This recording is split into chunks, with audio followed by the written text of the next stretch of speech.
Le 7-9. Sébastien Krebs. 8h15 sur Europe 1, l'invité politique d'Europe Matin et ce matin le ministre de la Santé. Bonjour Olivier Véran. Bonjour.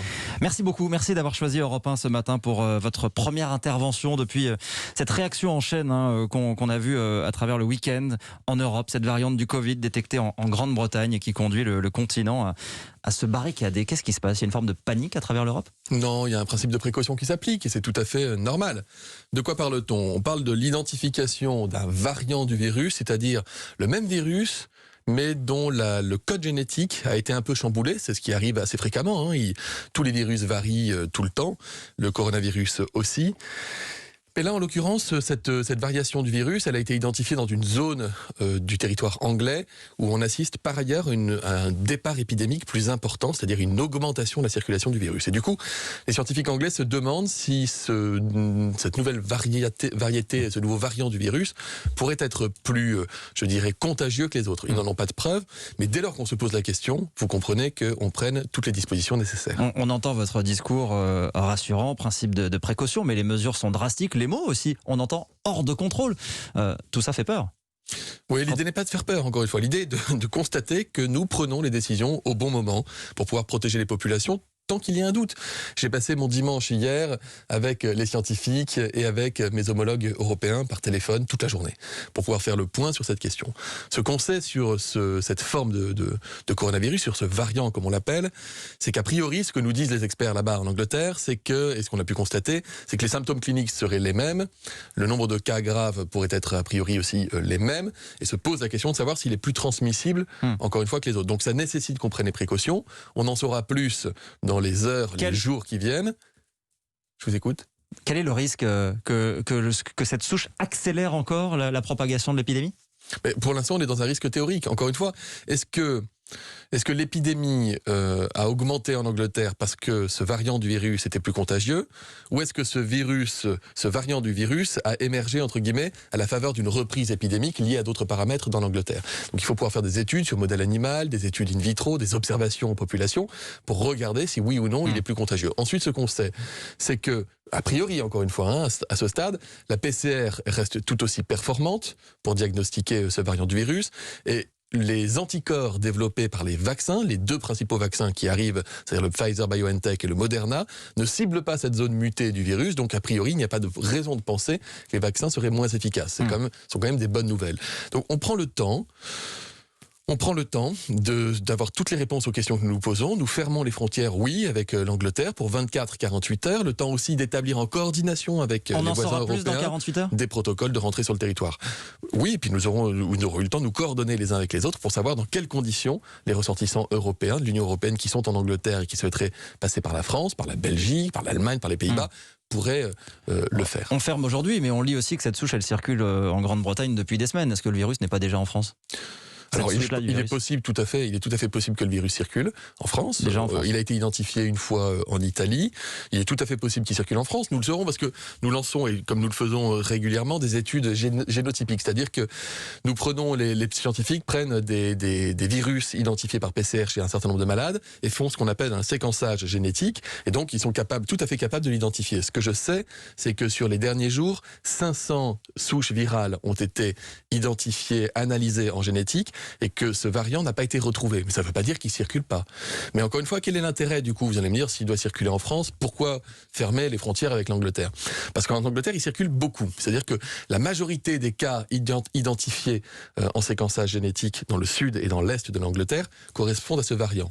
Donc là-bas, on est à peu près sûr d'en trouver. Donc autant éviter, tant qu'on n'a pas toutes les connaissances sur ce variant, de faire circuler ou de favoriser la circulation de cette souche. 48 heures, fermeture de toutes les liaisons, y compris les transports de marchandises. Est-ce que les Français qui vivent en Grande-Bretagne et qui avaient prévu de rentrer dans les jours qui viennent pourront rentrer pour Noël ? Les conditions qui leur permettraient de revenir en France d'ici 24-48 heures sont en cours de coordination avec nos partenaires européens, avec très probablement des tests PCR exigés avant de partir, la question de la septaine, c'est-à-dire la quatorzaine quand on arrive sur le territoire national. On prend toutes les précautions comme nous le faisons depuis le début. Ils sauront quand ?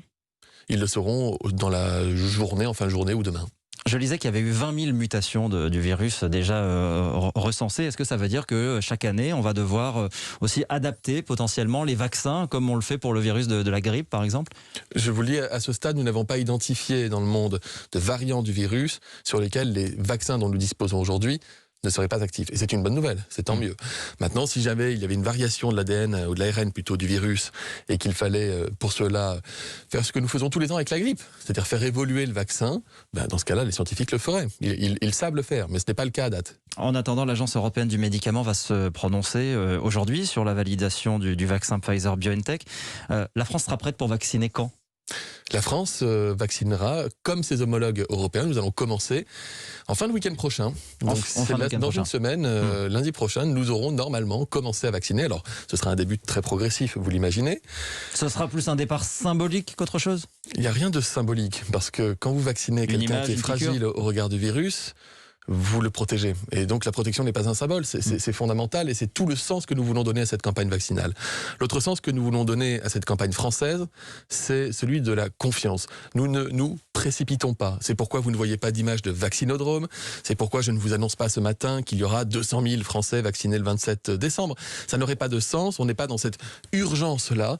Nous souhaitons organiser les choses en amont avec une consultation pré-vaccinale, médicale, avec le recueil du consentement, comme on s'adresse à des personnes âgées en EHPAD, si elles ne peuvent pas exprimer leur consentement, prendre le temps de pouvoir consulter la famille ou la personne de confiance. Donc oui, c'est une vaccination, je dirais, à la française entre guillemets, mais je dis ça en termes très positifs, puisque c'est une vaccination qui prend le temps de s'assurer que les conditions sont réunies pour que la confiance soit au rendez-vous. Nous étions tout à l'heure dans le journal de 8 heures devant l'usine qui produit ce vaccin Pfizer en Belgique. Est-ce que les livraisons ont déjà commencé sur le territoire français ? Non, les livraisons du vaccin, en France comme partout en Europe, ne commenceront que lorsque l'Agence européenne du médicament aura donné son feu vert et que la Commission européenne, ça devrait être demain ou au plus tard après-demain, donne le go pour qu'on puisse commencer ces livraisons. Les États-Unis, eux, vont déjà commencer à diffuser le second vaccin, celui de Moderna. Pour l'Europe, ce sera quand ? Ça va arriver rapidement si l'Agence du médicament européenne valide et lorsqu'elle l'aura validé dans les mêmes conditions que pour le Pfizer. Tous les pays européens sont livrés au même moment, au prorata de leur population, à chaque fois qu'il y aura des livraisons. Donc c'est quelque chose qui est assez fort, qui nous permet d'être puissants. Ensemble, on a été plus forts. Et donc nous fonctionnons en termes européens en la matière. Ça veut dire qu'il va falloir aussi répartir tous ces approvisionnements. Est-ce que les quantités seront suffisantes pour que chacun puisse vacciner tout le monde ? Alors les quantités à terme devront être suffisantes, puisque vous le savez, nous n'avons pas acheté auprès d'un seul laboratoire. Nous avons fait des précommandes auprès de tous les laboratoires, quelle que soit leur origine évidemment, susceptibles de développer un vaccin efficace, de manière à protéger à terme toute la population européenne. Et à l'initiative de la France et du président de la République française, je le dis parce que c'est important, nous avons fait en sorte que dans ces contrats, il y ait une clause qui fasse en sorte que les pays pauvres, qui n'ont pas accès aux mêmes contrats que nous, puissent être demain protégés par les mêmes vaccins. Donc c'est une belle modalité de fonctionnement. Maintenant, il va falloir que nous démarrions cette campagne. Je l'ai redit et je le redis. Nous allons commencer par environ 1 million de publics qui sont des publics particulièrement fragiles, très âgés, en établissements collectifs comme les EHPAD ou les hôpitaux, ainsi que les soignants qui travaillent pour les soigner et qui sont eux-mêmes fragiles au regard de leur âge. Vous tablez sur combien de temps pour cette première étape ? Mais écoutez, entre fin décembre et quelque part en février. Il y a un rappel vaccinal au bout de 3 semaines. Et je le redis, on ne veut pas confondre vitesse et précipitation. La vitesse, c'est bien, ça veut dire qu'on commence très tôt, beaucoup plus tôt d'ailleurs que ce qu'on aurait pu imaginer plusieurs mois en arrière. Et c'est une bonne nouvelle parce que les conditions de sécurité et d'efficacité sont réunies. Et la précipitation, on l'évite. C'est ce qui aurait prévalu si on avait fait d'autres choix que notre choix. C'est-à-dire que nous allons vacciner les personnes âgées chez elles, dans leur chambre, par les soignants qu'ils connaissent, en présence de leur médecin, après qu'ils aient donné leur accord, après un examen clinique, et non pas dans des grands centres de vaccination dans lesquels on leur demande de se présenter avec un bon. On sait que ça ne fonctionne pas en France, ça avait été essayé il y a une dizaine d'années. Olivier Véran, nous avons déconfiné à la veille de 2 réveillons qui vont se dérouler en 8 jours. Période à haut risque, on le sait. Est-ce que nous sommes déjà sur une pente qui nous mène vers un 3e pic ? Ce que je peux vous dire, c'est que nous ne sommes pas sur une pente aujourd'hui, nous sommes plutôt sur une ligne droite depuis environ 15 jours. À savoir que le virus ne diminue plus, ça nous le savons, mais que nous ne sommes pas non plus dans une augmentation massive. Il y a une augmentation du nombre de cas diagnostiqués, mais il y a également une augmentation très sensible du nombre de tests réalisés, Nous étions retombés à 1 million de tests par semaine. Nous étions hier à 1 800 000 tests par semaine. Et donc, plus vous cherchez, plus vous trouvez.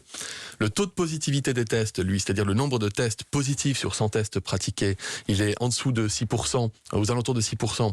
Il est plutôt stable. Donc, on est plutôt sur une ligne droite aujourd'hui. Par contre, cette ligne droite, elle est à un niveau trop élevé. Vous vous souvenez des 5000 cas par jour, ce que nous souhaitions atteindre pour pouvoir reprendre le contrôle sur les chaînes de contamination du virus.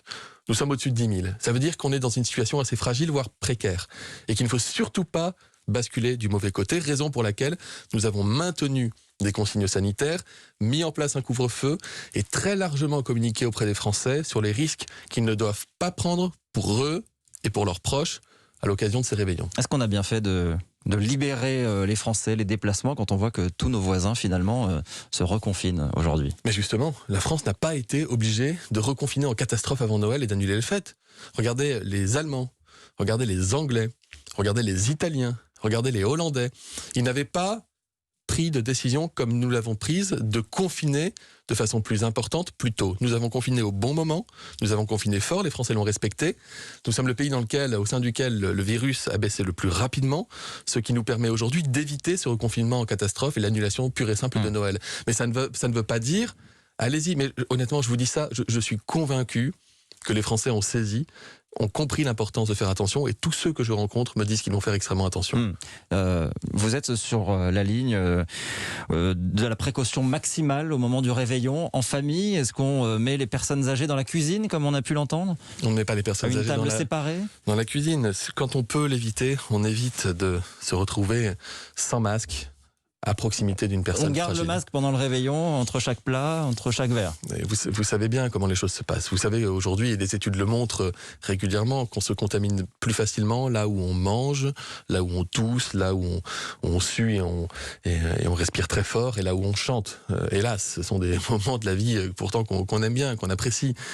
Et donc, ce sont les moments qui sont les plus sensibles. Et franchement, je vous dis ça fait 9 mois qu'on en parle. Je sais que les Français ont parfaitement compris l'importance de ne pas exposer les plus fragiles d'entre nous à ce virus. C'est un pari fait sur le mois de janvier. C'est réveillon quand même. C'est pas un pari qui est fait sur le mois de janvier. Encore une fois, nous ne sommes pas dans la situation des voisins, des pays voisins qui n'avaient pas confiné comme nous l'avons fait et qui ont aujourd'hui une circulation virus beaucoup plus élevée. Nous sommes entre 10 et 15 000 cas par jour. Nos voisins allemands, je le regardais, sont entre 28 et 35 000 cas par jour. Et ils ont une courbe qui continue d'augmenter en continu. Ça ne veut pas dire, encore une fois, qu'il faut relâcher nos efforts. Mais ça veut dire que nous avons saisi collectivement comment faire pour maîtriser le virus, comment faire pour éviter les flambées épidémiques. C'est tant mieux, ça ne veut pas dire que nous sommes à l'abri. Et je regarde tous les jours les courbes, les chiffres, pour dépister d'éventuelles prémices de reprise épidémique. Je vous le dis, la situation ne me satisfait pas aujourd'hui. Elle est trop fragile, elle est trop précaire, le niveau de circulation du virus est trop élevé pour que nous puissions pleinement avoir le contrôle sur la contamination.